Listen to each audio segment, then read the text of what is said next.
ಬಹಳ ದಿವಸದಿಂದ ಪ್ರಯತ್ನ ನಡೀತಾ ಇತ್ತು. ಮಾನ್ಯ ಮುಖ್ಯಮಂತ್ರಿಗಳು ಕಳೆದ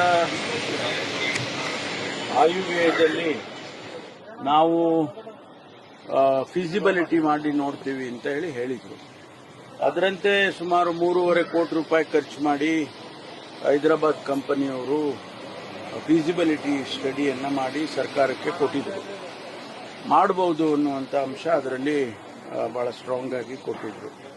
ಅದಾದ ಮೇಲೆ ಮತ್ತೆ ಚರ್ಚೆ ಮಾಡಿ ಇದಕ್ಕೆ ಒಂದು DPR ಮಾಡಬೇಕಾಗುತ್ತೆ ಅಂತ ಹೇಳಿ DPR ಮಾಡೋದಕ್ಕೆ ಮತ್ತೆ ಟೆಂಡರ್ ಕರೆದು ಆ ಪ್ರೋಸೆಸ್ನಲ್ಲಿ ಒಂದು ಕಂಪನಿಗೆ ಕೊಟ್ಟಿದ್ರು, ಮೆಟ್ರೋದವರೇ ಕೊಟ್ಟಿದ್ರು.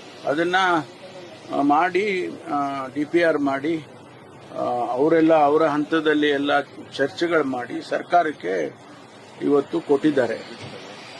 ಸರ್ಕಾರ ಅದನ್ನು PPP ಮಾಡೆಲ್ನಲ್ಲಿ ಮಾಡಬೇಕು ಅಂತೇಳಿ ಪ್ರಸ್ತಾವನೆಯನ್ನು ತಯಾರು ಮಾಡ್ತಾ ಇದ್ದಾರೆ. ಏನೋ 20,000 ಕೋಟಿ ಅಂದಾಜಿನಲ್ಲಿ ಮಾಡಿದ್ದಾರೆ. ಅದಕ್ಕೆ ಡೀಟೇಲ್ಸ್ ಎಲ್ಲ ಅಂದರೆ ಎಷ್ಟು ಸ್ಟಾಪ್ ಇರಬೇಕು, ಎಲ್ಲೆಲ್ಲಿ ಸ್ಟಾಪ್ ಇರಬೇಕು, ಯಾವ ರೀತಿ ಅದನ್ನು ನ್ಯಾಷನಲ್ ಹೈವೇಯಲ್ಲಿ ತೆಗೆದುಕೊಂಡು ಹೋಗಬೇಕು, ಅದನ್ನೆಲ್ಲ ಡೀಟೇಲ್ ಆಗಿ ಕೊಟ್ಟಿದ್ದಾರೆ.